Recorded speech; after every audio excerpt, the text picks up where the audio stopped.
Hello, and you are listening to Bill Murphy's Red Zone podcast. I interview leaders who inspire me in the areas of exponential technologies, business innovation, entrepreneurship, thought leadership, enterprise IT security, neuroscience, philosophy, personal development, and more. Welcome to the show.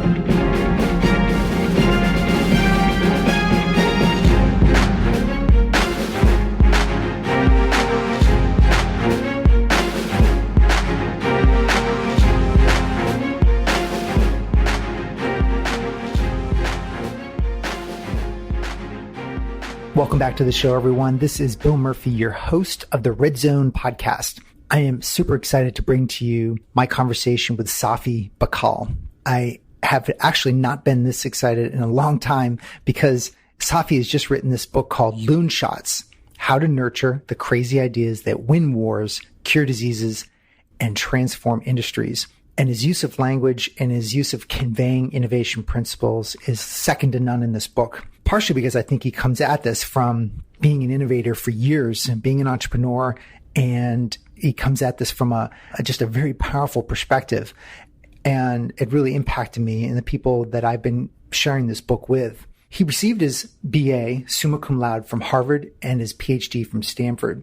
After working for 3 years as a consultant for McKinsey, he co-founded a biotech company developing new drugs for cancer, which led him to be profiled by Malcolm Gladwell in The New Yorker. He led its IPO and served as its CEO for 13 years.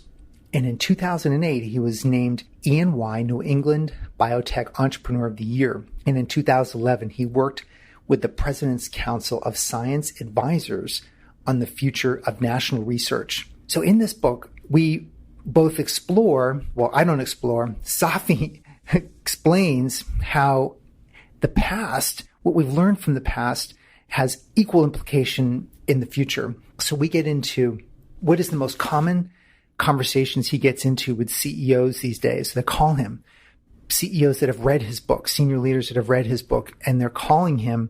He gets calls daily. And what's the most common question people ask him? Why we won and how we won World War II in the role Vannevar Bush played, who was the first CIO in the United States. How the Chinese and India and Islam lost their world domination and supremacy, which lasted 1,000 years. How did they lose it? Why good ideas die in organizations? What is a loonshot versus a moonshot? The differences between artists, soldiers, and champions within organizations. Why culture fixing is hard, but fixing structure is easier. Why do franchise business models, not Subway franchise, but franchise meaning your core business, why protecting your core business often fails and what you can do about it? Why structure eats culture for lunch. So this culture isn't such a limp, amorphous word these days. And so Safi gets into his concepts of structure and understanding what phase transitions are and dynamic equilibrium are. How do you nurture loonshots? What is a loonshot? How do you differentiate that between a moonshot? Inside business, why you must separate artists and soldiers, and the all-important leadership. How do you lead an organization through loonshot development as a manager and a gardener using balance and touch? As I mentioned, I'm very excited about this particular interview, and I hope you'll enjoy my conversation with Safi Bahcall. All right, Safi. Well, I want to welcome you to the show today. Thanks. Delighted to be here. Well, this is a real pleasure because I stumbled into you and your book through the Tim Ferriss podcast and through your good friend. And you had just released a book called Loonshots: How to Nurture the Crazy Ideas That Win Wars, Cure Diseases, and Transform Industries. And so I am really fascinated by your concepts and your use of language within the book. And let's talk about this. Can you just give, and I'm going to introduce you prior to jumping in here, so you don't have to give a full biography, but I'm really interested in what was the genesis, what was the spark that launched you to think, I'm going to create a book on this topic? Well, about 18, 19 years ago, I started a biotech company. I'd been a scientist before, a physicist, and I'd worked on Wall Street and consulting in Manhattan for a company called McKinsey, was a management consultant. But I got a little bored of just advising, and I wanted to build something of my own. And I also wanted to do something that was sort of bigger than myself, that could help others who were, for example, patients. I had a number of friends, and then eventually in my own family, my father got sick with cancer. And for me, it was just enormously motivating to feel that every morning I was getting up and going to work, and I was doing something, working on something.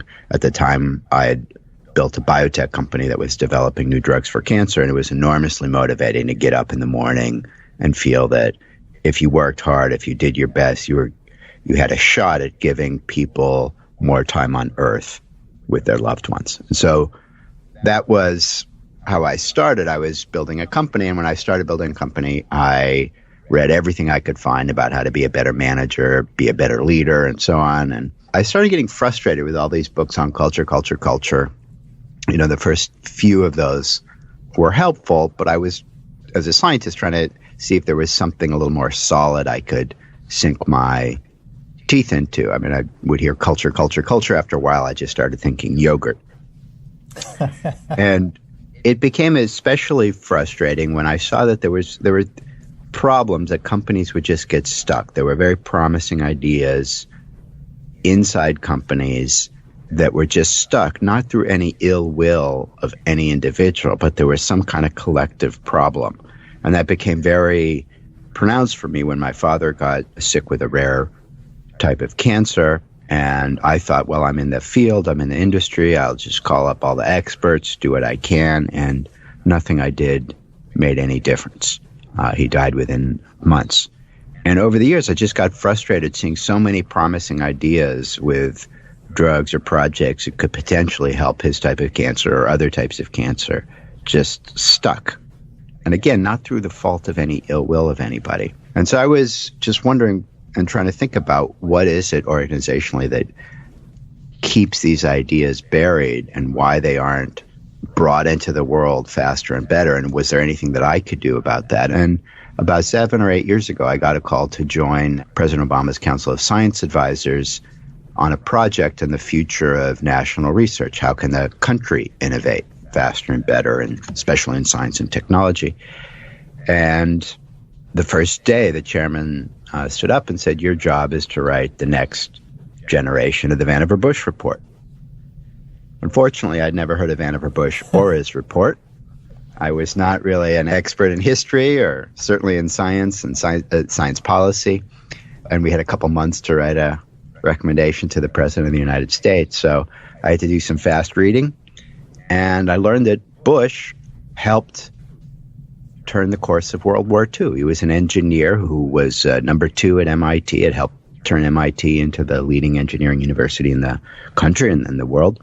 And just before the start of World War II, had realized the U.S. military were dangerously far behind Nazi Germany and the technologies that would make a difference in the outcome of the war. And so he quit his job, moved to Washington, talked his way into a meeting with FDR, the President Franklin Roosevelt. And that 10-minute meeting probably changed the course of the war more than any other such meeting during the war or since. It also helped shape the future of our country, probably more than any other 10-minute meeting. And what I realized was that Bush had come up with a new system for innovating astonishingly fast, and that there were elements of that system that we could borrow today inside teams and companies. And what he did, and the history of that had been somewhat lost to history, even though he was, certainly in specialist engineering circles, people realized what a contribution he made. So that was the origin of the book. And then I realized that Bush had a genius level feel, not only for engineering and invention, but for organization. And I realized that he had an intuitive feel of something that you could actually quantify. You could put some science around it. You could understand how aspects of physics, which is what my previous career was when I was an academic, can be useful in helping think about why teams and companies have certain kinds of collective behaviors, especially why teams and companies will suddenly change from embracing wild new ideas, Loonshots, crazy ideas that make a big difference but are initially dismissed as crazy. So why teams and companies will suddenly shift from embracing those crazy ideas to rigidly rejecting them, which is something in science called a phase transition, when a system or a group shifts from one kind of big behavior to another kind of big behavior. So that's kind of the origin, was when I started with being frustrated running a company for a long time about how can we develop these crazy ideas faster and better, and then realized that Bush during World War II came up with this great system, and there were some lessons in there, and that led to the book. Yeah, it's really powerful. I had forgotten that part about your father, and I knew you were in the industry of pharma, and I love that you're using this as a catalyst to help bring new helpful ideas quicker to market. And what's interesting, the Vannevar-Bush example, I remember from you talking about the radar. I guess one of the major innovations was invented in the early, I think it was 1910 or 14 or 20, but it was well before the World War II, and it got stuck. So you're basically saying, are you saying that there's some things that we can learn from inventions being stuck in the past that we can apply to the current time frame? Yeah, that was one excellent example, but you see that over and over and over. There was a sort of a general principle of what he did and why he did it that you can extract. The radar example is a good example. Despite a lot of stuff that you can read in popular history, is like code breaking made a difference. For example, code breaking made no difference in the Battle of the Atlantic, which was the crucial turning point of the war, when Nazi Germany for the first 3 or 4 years of the war had succeeded with their U-boats, with their submarines, to strangle the Atlantic. They were shooting down more ships every month than the Allies could build, and England, which was at that point the last remaining Western European country, was by 1943 was within 3 months of oil. They only had 3 months of oil left. So Nazi Germany had succeeded in blocking the Atlantic. Code breaking did very little, mostly because the German code breakers that were actually reading all the British transcripts and done actually a better job at breaking the British codes. But microwave radar was, in fact, the tool that allowed the pilots who were flying and patrolling the Atlantic to see the U-boats and eventually shoot them down. And within the course of a few weeks after microwave radar was first released over the Atlantic, Allied pilots sunk roughly a third of the entire U-boat fleet within 4 weeks. And then the Battle of the Atlantic was over within another 6 weeks. So that technology really did help change the course of the war, and it was developed by Bush and his team of loons. It wasn't the only crazy idea, new technology that made a big difference, but it was probably the most important one.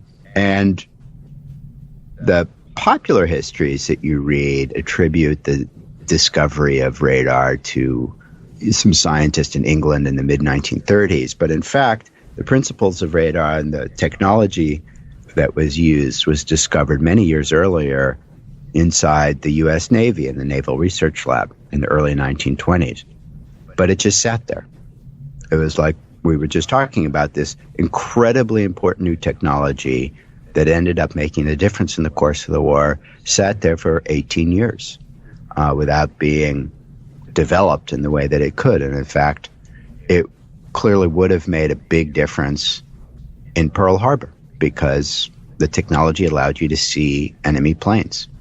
The radar technology for detecting enemy aircraft had been developed just a few months before Pearl Harbor was actually in place in Hawaii, but people there had no experience in it and were unable to understand the early signals that they were seeing, and so it came too late to save several thousand lives in Pearl Harbor. But the bottom line is, there was a principle that Bush teased out, which is that when you organize people into a team or a company or any kind of organization, you will always create two phases. Just like when you bring molecules of water together, they can assemble into two phases, liquid or solid. When you bring people together into a team or a company or a group that has a mission and a reward system tied to that mission, for very similar reasons as a glass of water, there will be two phases. In one phase, and this sounds like an analogy or a metaphor, but actually you can sort of quantify that mathematically and show why that happens. In one phase, you can think of that as the artists creating wild new ideas. The organization will embrace that. And the other phase you can think of as the soldiers, which is focused on discipline, execution, franchises. And the way to think of why that happens is that just like in a glass of water, whenever you assemble something together and you create two competing forces, whenever you bring, let's say, molecules together, you create two competing forces. As you adjust the balance of those two forces, you will get a sudden shift. In the case of a glass of water, for example, one of those forces makes molecules want to run around and be free. That's called entropy. It's just a fancy word for run around and be free. And the other is called binding energy, which wants to lock them rigidly in place. Every molecule 2.8 angstroms, not 2.7 or 2.9 from its neighbor. And as you lower temperature, entropy gradually gets weaker and weaker, and binding energy gets stronger and stronger until at 32 Fahrenheit, boom, they cross. And the system suddenly snaps. You can think of culture as the pattern of behavior that you see. Molecules sloshing around or molecules locked rigidly in place. You can stick your finger and swish it around in one case, but if you put your finger into a block of ice, of course, it doesn't go through. Those patterns of behavior are entirely different, but the molecules are exactly the same. And what's even more interesting, there's no CEO molecule. There's no CEO molecule with a bullhorn that says, oh, it's 33 degrees, everybody slosh around. Oh, wait, it's 31. Right. Everybody lock rigidly into place. So you can think of culture as a pattern of behavior that you see. And you think of structure as those small changes in organizational design that can transform culture, can transform those patterns of behavior. In other words, structure can drive culture. So there's a saying in business, culture eats strategy. Drucker, for breakfast. Yeah, I think Drucker came up with that, right? Yeah, it's certainly attributed to Drucker. It's always hard to track down these things. But the cliche is culture eats strategy for breakfast. So what I'm saying is structure eats culture for lunch. In other words, a guy yelling at a block of ice, yelling at those molecules, hey, everybody, move around a little bit, slosh around, will do nothing. On the other hand, a small change in temperature can get the job done. A small change in temperature can melt steel. So if I could tease out the structure piece a bit for our listeners. So you had talked about this concept of soldiers and artists, and you've just mentioned it. One of the thoughts that I had was you also had brought up the concept of a champion. And is structure a bit deeper than those three concepts? Those three concepts are what you need to know to kind of implement this inside teams and companies. So one of the things, it's been kind of fascinating since the book came out. It may sound like we're talking a little technical, but of course, as you saw, the book is sort of practical stories and practical lessons you can use. But the reason it matters so much is that, as everybody knows, fixing culture is hard. No amount of forcing people to watch 2-hour videos and sing Kumbaya and hold hands is going to change culture. But fixing structure can be much easier. And one of the things, there's this sort of a series of principles or rules that you can apply. And I'm now getting called by so many, almost every day, CEOs or executive teams. I get one of two calls. And it's kind of fascinating because I worked in biomedical research and in cancer research for the last 15 or 20 years. And I'm getting calls from newspapers, tech companies, film industry, entertainment, wow, manufacturing, real estate. There's so many CEOs or executive team folks, and it's one of two calls. Our franchise is pretty good, but there are some threats we're worried about. How can we nurture Loonshots better so we don't get stale and don't get surprised? Or our franchise used to be great, and now it's sinking fast. How do we nurture these Loonshots, these crazy ideas, to help us rescue our business? So it's essentially the same call. We're good at franchises. How do we get better at Loonshots Just the sign is different. In one case, the franchise is growing. In the one case, it's sinking. That's interesting. Yeah. In just a minute, if you could, I think people get it when they listen to hear the word franchise, but I think we should take just a couple of seconds and just define. It's funny, we're defining this halfway in, and I think that's really, really cool because Loonshots mean something, because most people hear the word moonshot and they're like, okay, what does this mean, Loonshot? And then also, how do you define a franchise? Because a franchise, is it a Subway franchise, or are we actually talking about something, within an organizational structure? Let me do it even by example, by going back to World War II. So everybody knows what a moonshot is. A moonshot's a big goal, a destination. For example, Kennedy in 1961 told Congress we're going to put a man on the moon, and that was the original moonshot. Big goal, exciting destination. Kennedy at the time was widely applauded for saying that. But how did we actually get to the moon? 40 years before Kennedy, there was a guy named Robert Goddard who suggested the idea and the principle that got us there, which is liquid-fueled jet propulsion. But for the next 20, 30 years, Goddard was ridiculed. In fact, the New York Times took out an editorial and said, this Goddard, this physicist, doesn't understand the basic laws that we teach our children in high school. Action and reaction, rocket flight will never work in space. And if it was 14 years after Goddard's death on July 11, 1969, the 50th anniversary is coming up, right after the successful Apollo launch to the moon, the New York Times took out a retraction. And they said, well, apparently rocket flight does not violate the laws of physics, and the Times regrets the error. So the moonshot, Kennedy's original declaration was a moonshot. Goddard's ideas were a classic loonshot. A moonshot is a destination. A loonshot is the crazy ideas, often written off for years or decades, that turn out to be very important.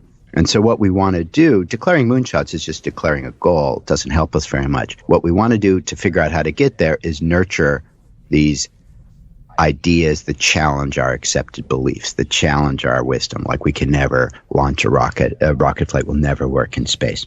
So that's what a moonshot is and what a loonshot is. So I mentioned when we started that Vannevar Bush talked his way into a meeting with FDR, and that meeting turned out to be very important. What he told FDR was, there's a war coming and we're going to lose this war. The Nazis are far ahead of us in these technologies that are going to make a difference, and the military will never catch up in time. And he told FDR, I want you to authorize a new group in the federal government that will report only to me, and I will report only to you, and I will develop the weapons the military is unwilling to fund. So what Bush understood there, not only he couldn't change military culture, but he shouldn't. The military was excellent at franchises, and by franchises I mean building more of the stuff faster and better that you already have. So they were terrific at building more guns, more planes, more ships, at directing millions of soldiers in battle across 4 continents. And you needed that. Bush absolutely understood that you needed that phase, that you can think of that as the solid phase, the ice phase, the rigid phase, where you're trying to minimize risk. When you're making guns or directing soldiers in battle, you don't want a lot of risk and sloppiness. You want very high accuracy. On the other hand, you needed a completely different phase, let's say the liquid phase, when you are inventing the wild new ideas that will be very important. Because there you want a lot of risk. So for example, artists and soldiers.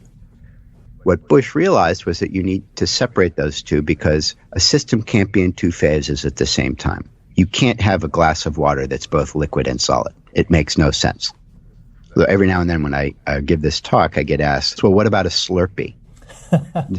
Just for the record, a Slurpee is a liquid, kind of a disgusting sugary liquid, in which there are suspended particles of ice that are rapidly melting. If you wait 5 minutes, it'll be all disgusting sugary liquid. So I'm talking about a stable situation, not one that if you wait 5 minutes, it's gone. So you need to separate your artists and soldiers, because they speak totally different languages. They're doing totally different things. For example, to a soldier, the word risk is a terrible thing. Imagine you're going out onto a battlefield and it's a high-risk situation. The commander of that battlefield, if he says to his general, oh, I've de-risked the situation, the general will be like, that's fantastic. You've taken the risk out of that battle. That's excellent.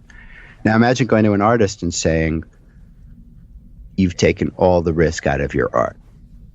That's a horrible insult. Right. So it sounds like, the word risk is one word, 4 letters. It should mean the same thing to everybody, but it doesn't. It means 2 completely different things to artists and soldiers. So the first thing you need to do, and this is very relevant to teams and companies, is separate your artists and soldiers, because they speak different languages, they come from different places, and they're trying to achieve different things. Artists, people working on really creative, risky projects, need to try 10 different things, 9 of which will fail, and that one that pushed the envelope and succeeded, that's the big important breakthrough. Soldiers, on the other hand, if your job as a soldier, for example, is to manufacture planes, you're not going to do very well if you say that your strategy is, here's what I'm going to do. You guys launch 10 planes into the sky. I'm going to sit back in my chair here, and we'll see which 9 fall down from the sky, and we'll keep the one good one. That's not a good strategy. So you need to separate your artists and soldiers, and some companies get that. But the key, this is what Bush realized, and where most companies fail, they just, let's say, create an innovation lab, and they put their crazy scientists or artists or engineers and the designers in the lab, and they're focused on taking a lot of risks. And the soldiers off on the battlefield, let's say it's product development people or marketers or regulatory people. If you're in biomedical world, there's obviously a lot of regulatory stuff you have to deal with, as well as clinical trial execution and operations. So you separate those 2, and then they're isolated. What you have to realize is they never like each other, and that's fine. That's normal. Soldiers are the ones who are bringing in the money, and they tend to resent the people who are just happily spending the money. Right. They speak different languages. They can get very frustrated, especially if management or leadership, as is quite common, tends to prefer one or the other. If leadership says, glorifies, as you often read in business magazines and these color glossy articles, glorifies the new idea and the creation, and everybody should be innovating, it really pisses off the soldiers who are focused often on what brings in 95% of the revenue in the company and delivering products on time, on budget, on spec to customers consistently. And if leadership, as one friend of mine who is putting out a major magazine said, the leadership, the management there was always focused on and paying attention to whoever was squeaking the loudest about some innovative, shiny toy, which really pissed off the 95% of people who were doing the hard work of putting out a magazine every 30 days. And when the CEO leaves the room, the only way products move forward is if the artists and soldiers collaborate. Anyone who's worked on an innovative new product knows that just having the concept or the idea gets you from your goal line to maybe your 2-yard line. And the other 98 yards down the field is the soldiers who are turning that concept into a product that you can manufacture and deliver on time, on budget, on spec. So they have to be able to collaborate, which gives you a different way of thinking about what it means to be a good manager or leader. There's this myth of the good manager or leader is a Moses that stands on top of a mountain and raises his or her staff and anoints the chosen Loonshot, the crazy idea that's going to transform or save the company, the iPod or whatever. But that's just a myth. That's not the reality. The truly great organizations and the truly great leaders, ones that have built sustainable, innovative organizations that move faster and better than their competitors in creating new products and getting them to customers. The leader, the management, thinks of themselves more as gardeners, less like a Moses. Your job is to manage the touch and balance between the artist and soldiers. The artist may come up with the new ideas, the soldiers may develop them into products and get them to customers. But since they speak different languages, they don't understand each other, their incentives are not aligned, the artist creates some new idea and it's like, this is my baby, look how beautiful my baby is. It's not the soldier's baby. They just see this ugly thing covered in warts. It's squeaking and crying. It's not fully formed. It's not an adult. It's not mature. If they take whatever product comes out of the artist and give it to their customers, half the time it'll blow up. Nobody can understand how to use it. They have to cut lots of time out of their day, which is not what they're paid for, to give the feedback and to try to get it to improve. So the truly great managers and leaders realize that the failure point in innovation is not in the supply of new ideas, but in the transfer to the field, both ways. And that's what I call dynamic equilibrium, because the one exception to the rule that a system can't be in two phases at the same time is right at 32 Fahrenheit. Right at the cusp of a phase transition, water can be both liquid and solid at the same time. And the way it works, the secret sauce, is two things. You separate those phases, you get blocks of ice and pools of liquid. And the second is you get dynamic equilibrium. You get molecules going back and forth between the two. When you translate that into teams and companies, what it means is managers are focused on the transfer of ideas. How and when do we get those baby ideas out of the lab and into the field? How and when can we get the feedback from the field back to the scientists, the designers, the programmers working on the product? Because nothing ever works well the first time, and if you don't get the feedback appropriately and quickly enough and in correct detail enough, that product is just going to die, because first versions are always terrible. So the two ingredients there are phase separation, dynamic equilibrium. Separate your artists and soldiers, manage the transfer, not the technology.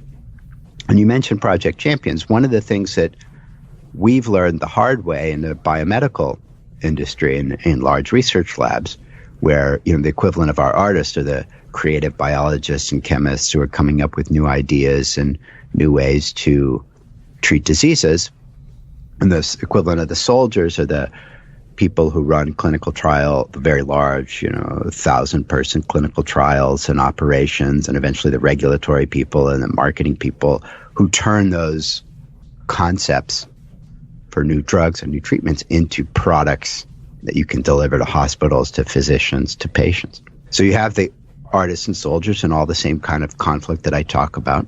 And one of the mistakes that companies make all the time is they think that, well, the scientist or the designer or the programmer or the artist who comes up with a new idea should be the champion of that idea. It's his or her idea. So he should be able to go over to the soldiers and get them to use it.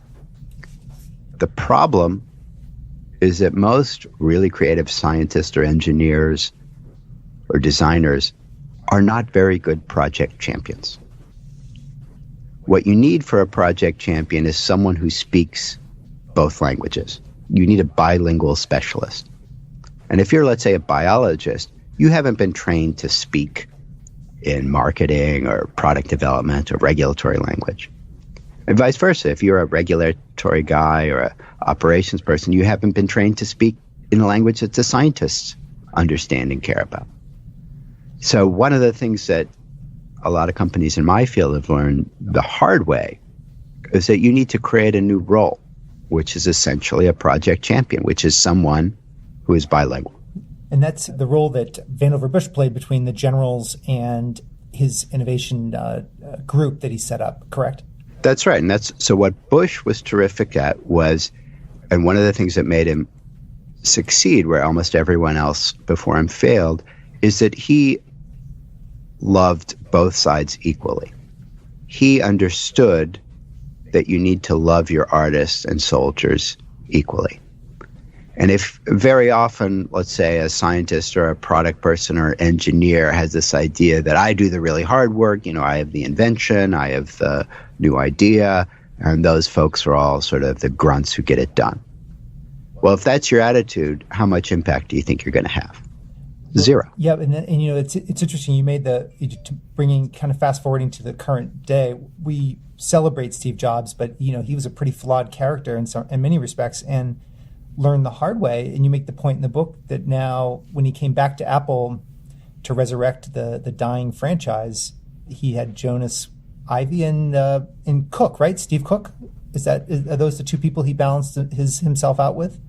Right. Sort of the short answer of what you can do, the three things I talk about, since I don't remember words very well, I think of them visually, is the ice cube, the garden hoe, and the heart. Okay. The ice cube means separate your artists and soldiers. And then I'll come back to this played out in Steve Jobs' case and what the popular histories get so wrong. The ice cube is separate your artists and your soldiers. The garden hoe means be a gardener, not a Moses. Manage the touch and the balance between those two groups, the transfer, not the technology. And the heart may be the most important. The heart means love your artists and soldiers equally. So in the Steve Jobs sort of popular versions of this story, what they miss is that when Steve Jobs was this myth of this person who championed innovators and crazy new ideas, and was a kind of this Moses that stood on top of a mountain and anointed the chosen projects. When Jobs led like that, it was a disaster. So in his first time at Apple, when he was in his 20s and working with Wozniak in the 80s and had built the Apple II, which was a hit initially, and then started to struggle as other competitors soon passed them by pretty quickly with other personal computers. They needed a follow-on product. That was their franchise, the Apple II. They needed a follow-on product, and so there was someone working in the corners on a project called the Macintosh, and Jobs took it over. He had not done well on the Apple III, another franchise project. And he said, all right, you guys are the artists. You're the pirates. You're the crazy working on the crazy new ideas, and everybody else working on the franchise are a bunch of bozos, the regular Navy, regular soldiers.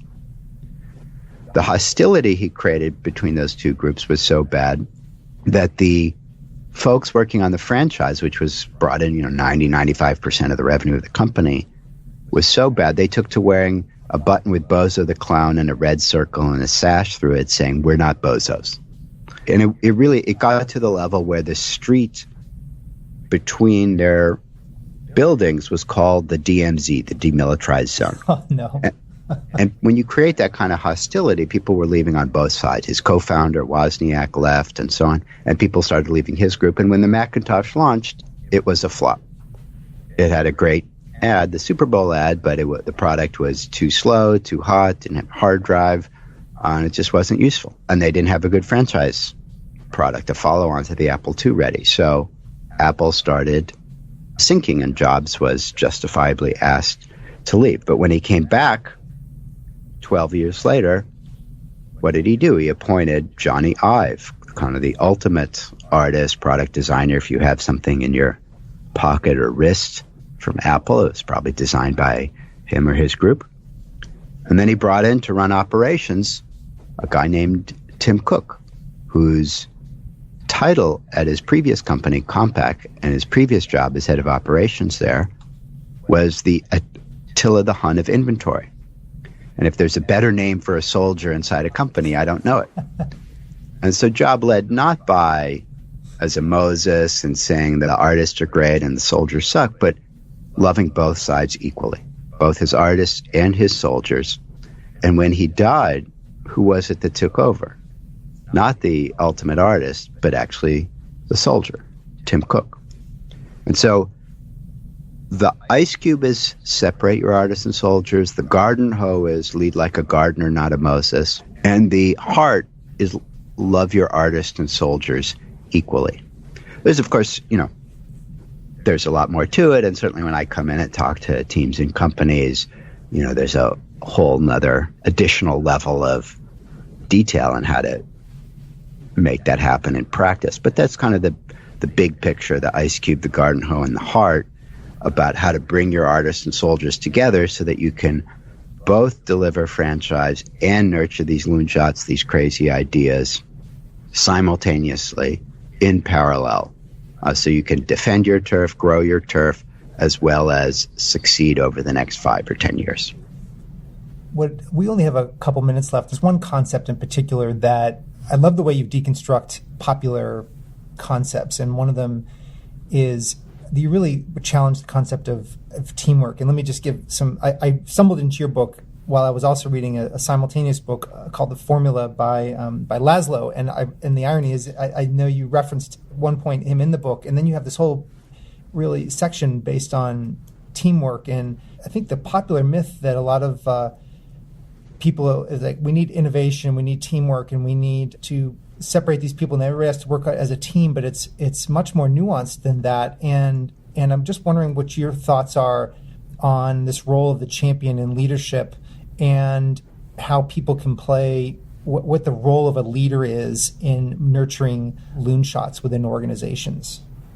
Well, I think you have to understand, if you're a very large company like the U.S. military, you can separate into a group of soldiers that's focused on, manufacturing planes or delivering munitions, and then you have DARPA that's working on crazy ideas. So you could clearly separate that in time and place and have very different people. But if you're a smaller or medium-sized company, and a lot of groups that I talk to are smaller or medium-sized, you can't necessarily separate, create a DARPA for your own organization very easily. But what you can do is separate the role in time. So you can have groups of folks that work on getting the product out on time, on budget, on spec, and then take a break, whether it's one day a week or a couple days a month or 1 week a year, to take off their soldier hat and put on their artist hat, where they flip 180 about how they think about their job and what they're doing. Rather than trying to minimize risk, they're actually trying to maximize it. They're trying to push the boundaries of all the things that they're sure is true, all their assumptions and embedded beliefs, and flip them 180. What if they weren't true? How would we make it work? And if you create, I sort of hate the word of sort of safe space and blah, blah, because it sounds politically correct. But what you really need to do is create a safe space for people to take off their soldier hat. And the way to save that concept is to understand that it's a limited time. You're going to be wacky and crazy and risky and try things that seem nuts for a week. We're going to throw as many crazy ideas as we can out there, and we're going to test them, get as much early stage data, prototype data as we can.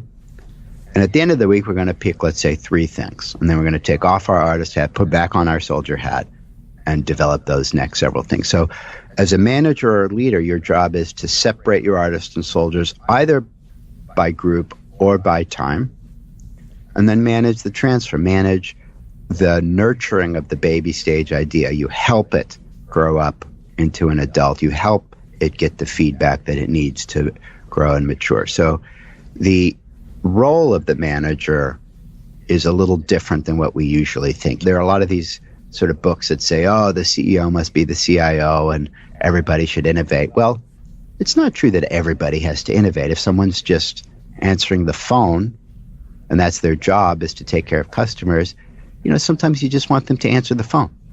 You don't have to innovate how you pick up the phone and how you pull it to your ear and what you say to it. Just, answer the phone and try to do a good job with your customers.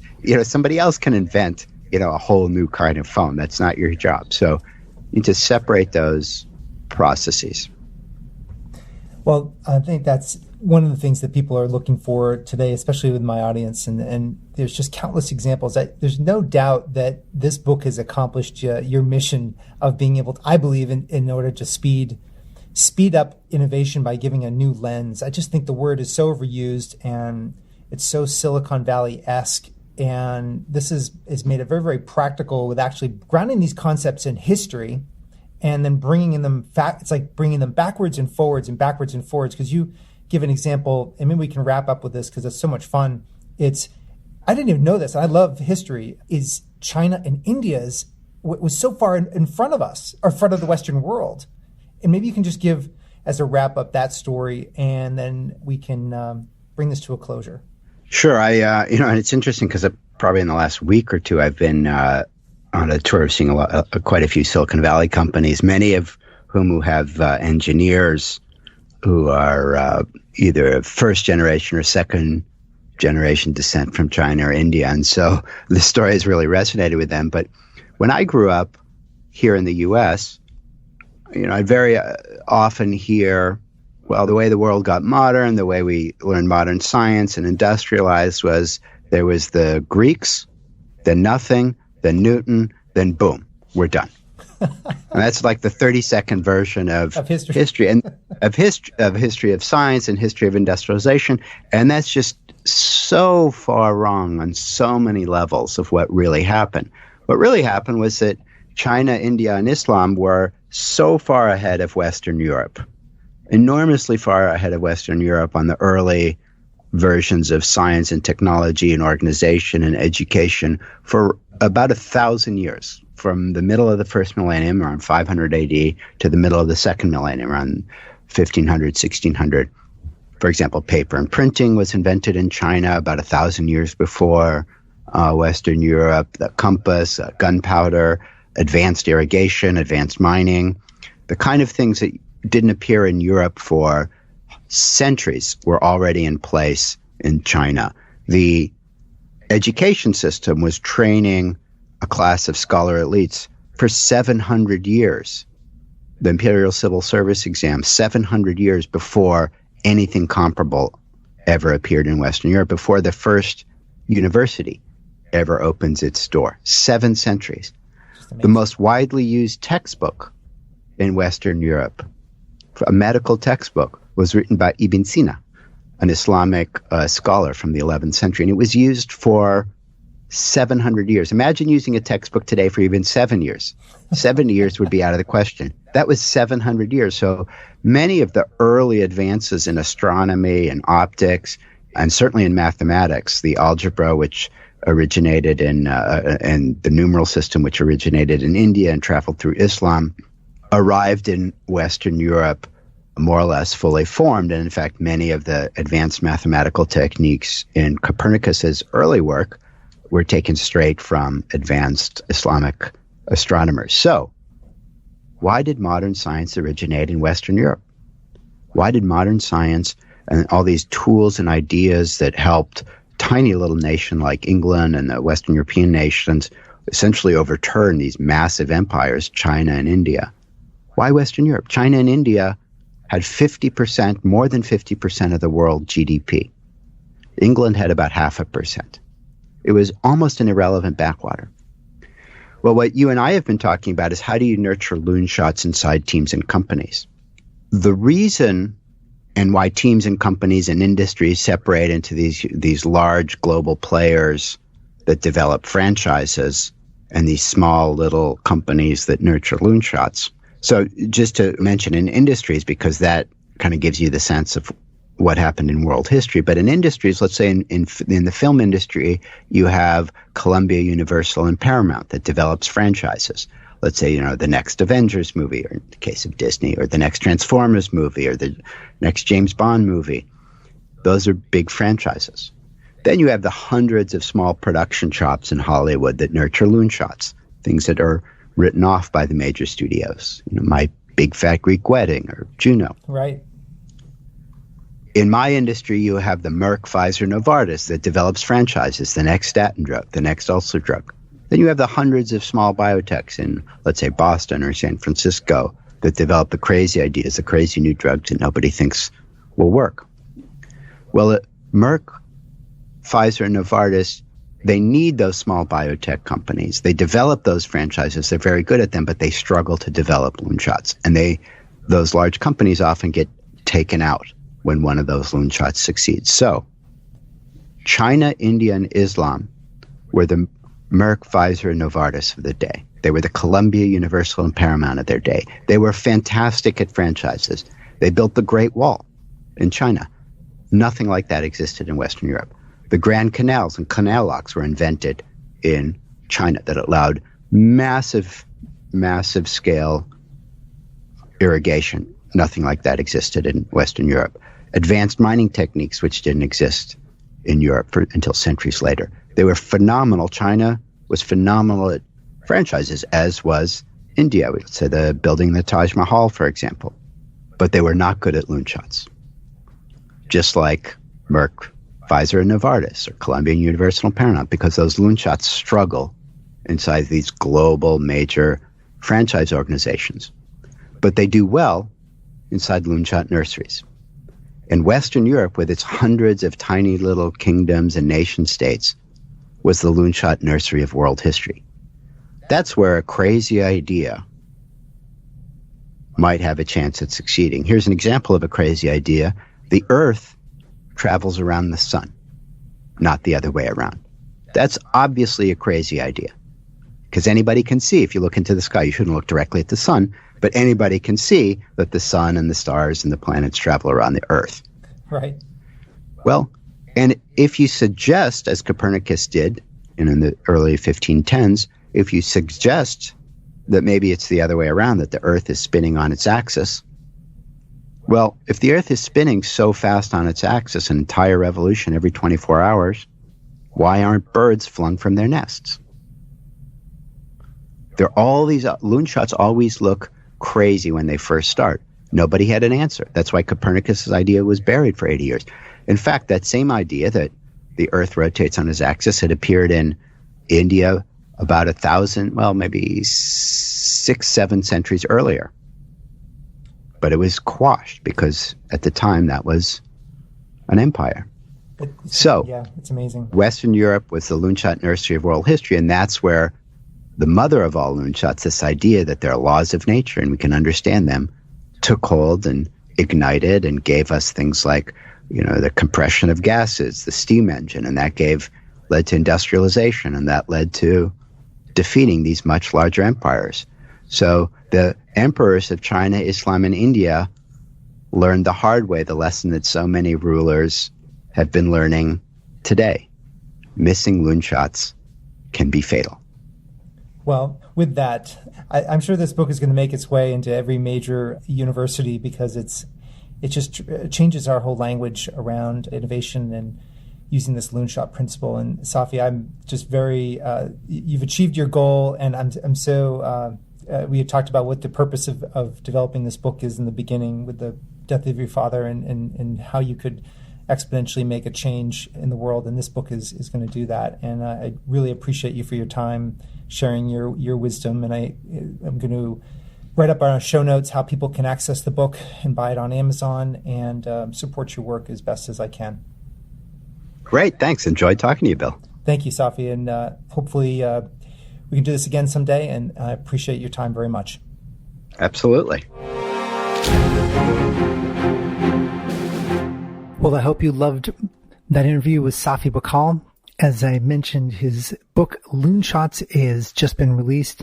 On the show notes, please check out how to buy it on Amazon. I highly, highly recommend it. Until next time, have a great day. So there you have it. This wraps another episode of Bill Murphy's Red Zone podcast. To get all the relevant show notes, please go to our blog at www.redzonetech.net/podcast. Additionally, make sure you go to iTunes and leave your comments in iTunes about the show. This helps our show rankings enormously, and it helps support the show. Until next time, I appreciate you very much for listening. Thank you.